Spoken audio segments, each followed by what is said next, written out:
Hello, beautiful. Thank you so much for listening. This week is pretty hectic for me. With my celebrant hat on, I've got 4 ceremonies, so 4 weddings. I'm also working on an exciting software partnership, which I hope to share with you really soon. And I also have rehearsals and script writing in there too.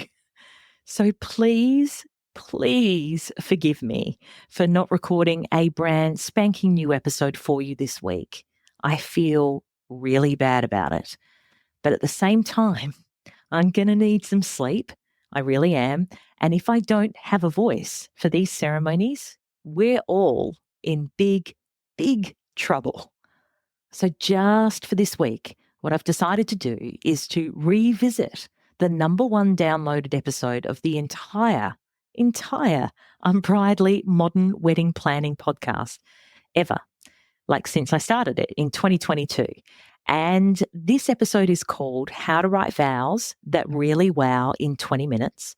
And it is, by a couple of thousand downloads, the most popular episode that I think also maybe is the most practical in helping engaged couples to actually get something done, to tick something off your to-do list, which I know can be a little bit daunting, and it can be something that people often procrastinate about, and there's just no need to. There is one caveat that I'd like to add to the episode since I recorded it, and that is around the core principles of how I think it's a really good idea to frame writing your vows and your fiancé's vows, of course. I'm guessing that your vows are part of a bigger ceremony, that I would imagine you're having with your family and friends present, whether it's just a couple of witnesses or more than that. These are people who will be listening to your vows other than your future husband, wife, or spouse. And it's for that reason that I place a degree of importance on the tone and the length of your vows. They don't have to be exactly the same as each other, but being complementary to each other. So if one of you is a big talker and the other is not so much, then that's going to be reflected in your vows. And I don't think that there's any point making the person who's not a big talker write things just for the sake of it. It doesn't work.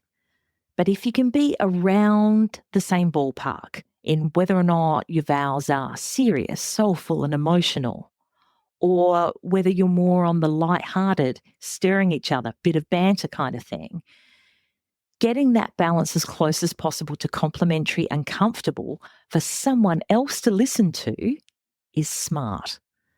I think it hints at going into marriage and knowing that you're going to be, or, I hope you're going to be, a united front. The two of you both contribute in different ways to your relationship. You have different strengths as well.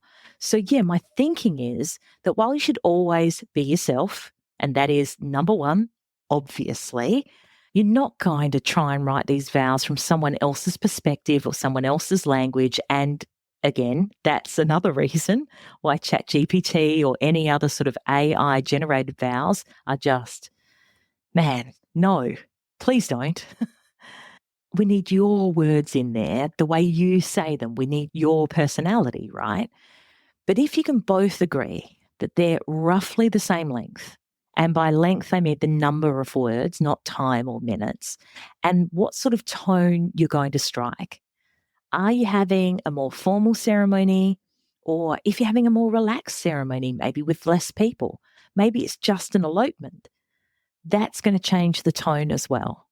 And I think it's something smart to consider when you're writing your vows. And I hope you really enjoy this episode. I'll catch you next week.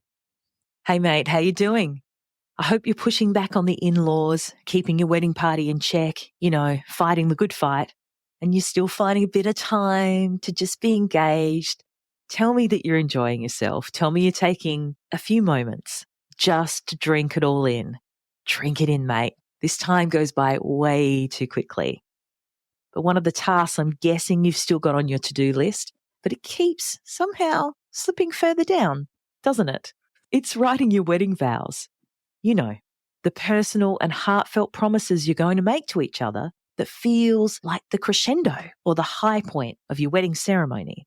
Today, I'm going to tell you everything that you ever wanted to know and a couple of points that you didn't even know existed about your wedding vows, including how long they're meant to be, what makes for some great wedding vows, and how to get them written and feel super proud and confident about them in just 20 minutes.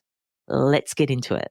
Unbridely is a community of pro-wedding vendors who believe in freedom and integrity in weddings, giving you options, solutions, tips and tricks to create the experience and memories that you and your fiancé really want and deserve. Because we believe that weddings are a team sport. With how-tos, stories and interviews with recently married couples, we find out what went right and what they'd change if they could go back and do it all over again. I'm Camille and welcome to the Unbridely podcast. Okay, what are wedding vows? Vows, put simply, are pledges or promises.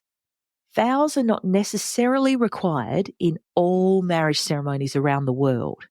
They're not required in all civil ceremonies and not always required in all religious ceremonies. So the very first thing you want to be doing is working out whether you're having a religious ceremony, in which case you'll need to seek the advice of your minister, priest, rabbi, etc., for the requirements of your religion in your country, state or region.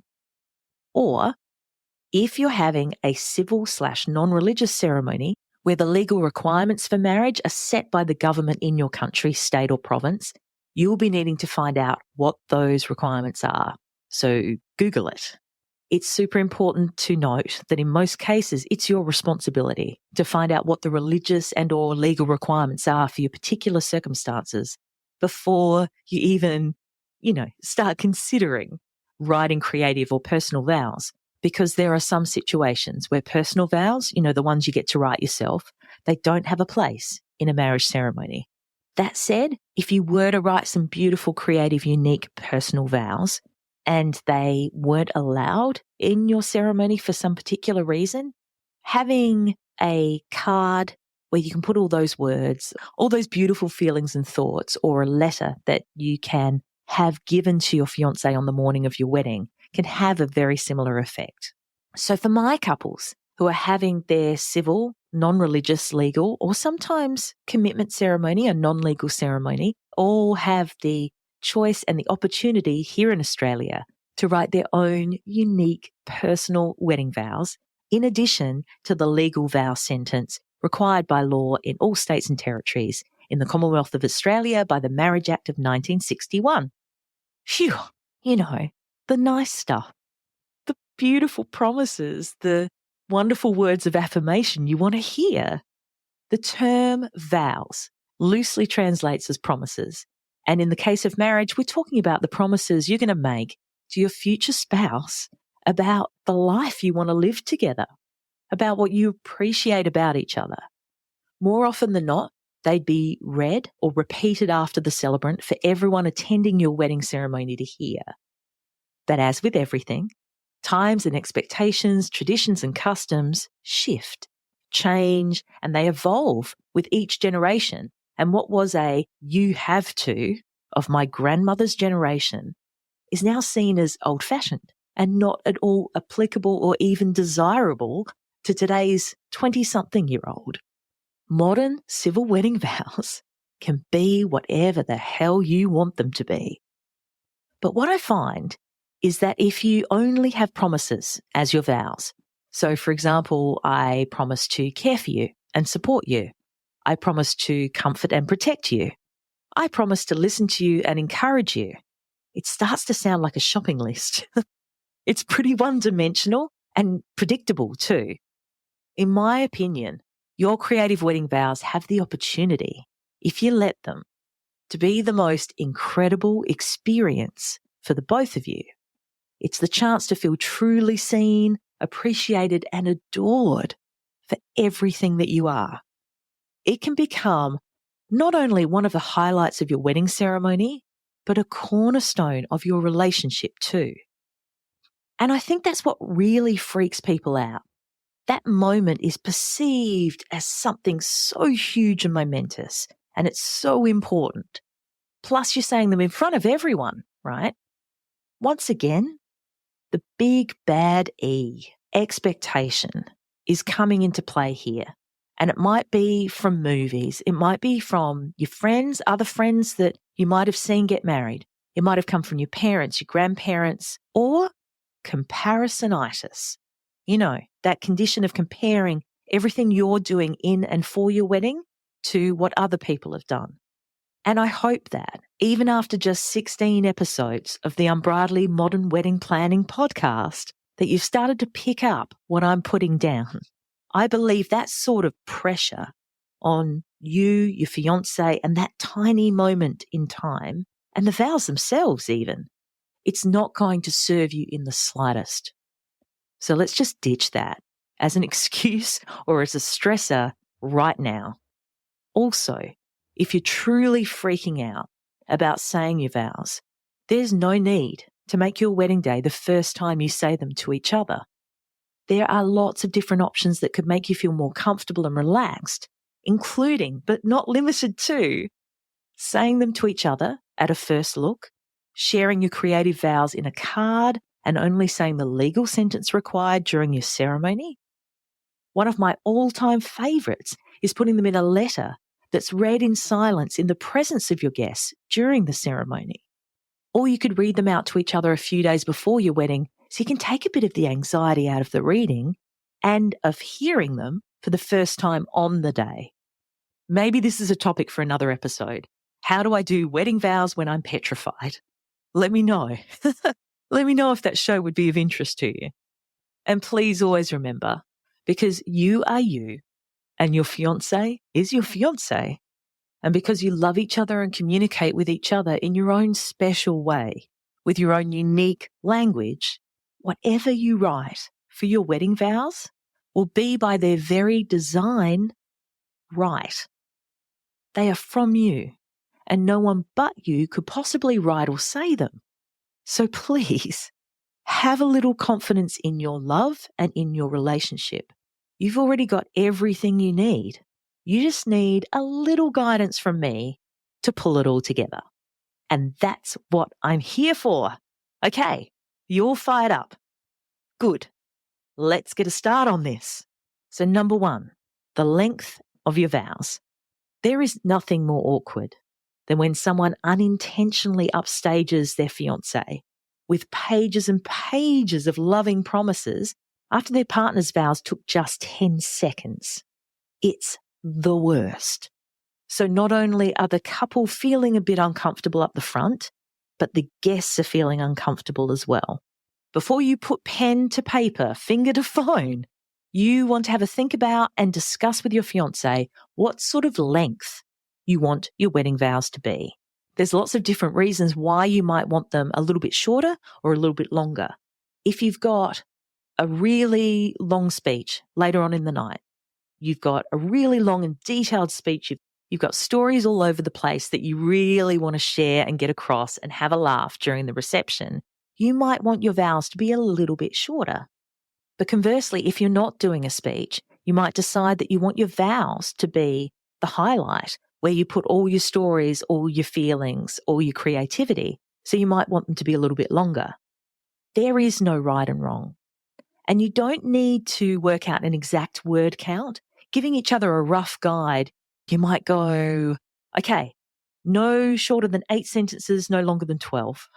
Just something really simple to be able to go, yeah, we're in the same ballpark as each other. It's a smart guide. I also like to remind my couples that if they ever wanted to print their vows for like a memento or a keepsake, it looks great if they're a similar length. But number 1, I think, is about how it makes you both feel. So if you can be complimentary of each other in your vows with the general length, you're doing great. Okay, number 2 is the tone. I was trying to think of another way to describe it. The tone of your vows. It's a vibe. You still haven't written your vows yet, have you? Let me help. In around 20 minutes or so, you can easily write personalised wedding vows unlike anything you've heard before that will make your fiancé feel like the most loved, understood and appreciated person on the planet. the How to Write Wedding Vows That Don't Suck instant download 17-page PDF ebook walks you through a step-by-step format for your vows, how to find the right words and phrases to describe your feelings and your fiancé, how to write that crucial first draft, and create your final wedding vows masterpiece. So if you don't know how or even where to start, if you've been Googling your little heart out, or if you've been calling them wedding vows, AEIOU, this ebook is for you. Included in there are also some bonus secrets for getting the most out of your wedding ceremony. So make sure you download your copy right now and get Write Your Wedding Vows crossed off your to-do list today. The link is in the show notes. There is no wrong tone, but I can tell you for certain that when one partner writes romantic and super gushy poetry and the other is to the point, sarcastic and blunt, it doesn't feel great witnessing them exchange their vows, and each partner doesn't feel awesome either. It's that reflection of each other's tone that is completely missed there, and so it doesn't feel like they connect. What I find more common is that one partner can express themselves more easily and freely than the other. And so agreeing to a couple of loose parameters can really help you keep, as I said, at least in the same ballpark. So if you're having a black tie wedding, okay, and you've got 150 odd conservative guests who are, literally dressed up to the nines, and you're in a super fancy location, you might want to skip that sexy story about the adventure you both had in Bali. Yes? So if you're wanting to include some humour, decide to what degree might be appropriate. You just want to consider your Nana Katie's dodgy heart. And you also want to make each other feel respected in that moment. It might be a laugh a minute. And if both of you are in agreement, fucking go for it.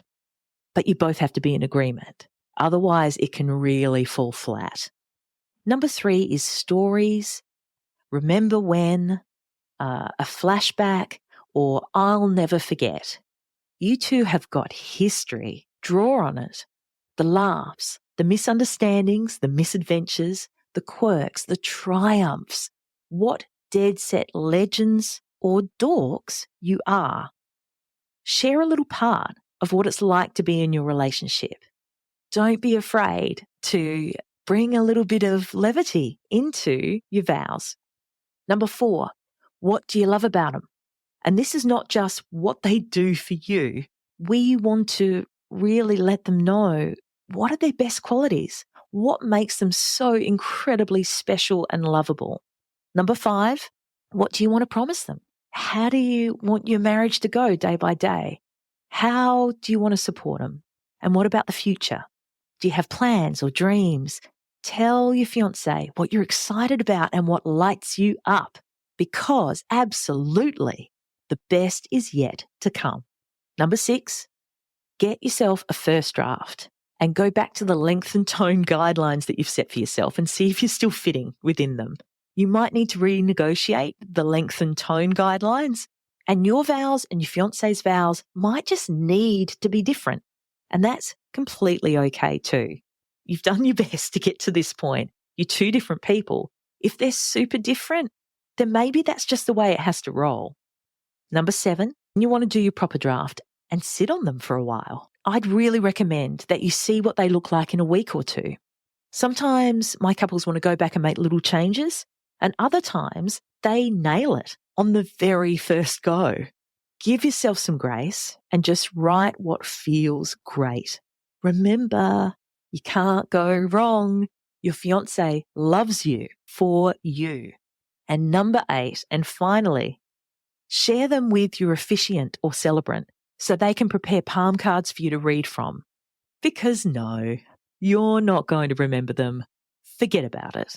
In my experience, well, I've only had one couple in over 900 who have ever memorized their vows.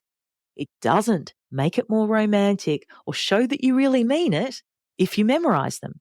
It just means you're an actor who can learn lines. And what you really are looking for is you want to feel them. And you want to give those words life as you're saying them, and also holding space for your fiancé as they hear them for the very first time too. And I find if you're trying to get those words from the back of your brain, you're trying to bring those lines out, it is really, really difficult to be able to give them the attention and the space and the time that they deserve. So just to recap, vows are your promises that you're saying to each other during your ceremony that, done right, can make you both feel the most loved, understood, and appreciated you've ever felt in your entire life. So have a chat with each other about the length and the tone that you want your vows to be. Start writing them as early in the wedding planning process as you can. Please don't leave them to the last minute. They deserve better than that. Practice reading your vows out loud a few times. It will help you with the pronunciation and getting the nerves and maybe any tears out. And if you're having some problems with crying while you're saying your vows, have a quick listen to episode number 6 of the Unbridely podcast, which is 7 strategies to help you not cry on your wedding day. And then once you've got your perfect wedding vows, have 2 copies of them. You'll have the large font, easy to read and hold ones that you'll use during your ceremony, and some pretty ones that you can keep as a memento, maybe in a little book or something like that. Fancy font, fancy paper, all the things to look back on for many happy anniversaries to come. That about wraps it up for this episode of the Unbridely podcast. For the links and resources we mentioned, please head to the show notes. And if you love the show, please review and subscribe on the podcast platform you're on now so you don't miss out on a single episode. Thanks so much for listening. And remember, weddings are a team sport. Catch you soon.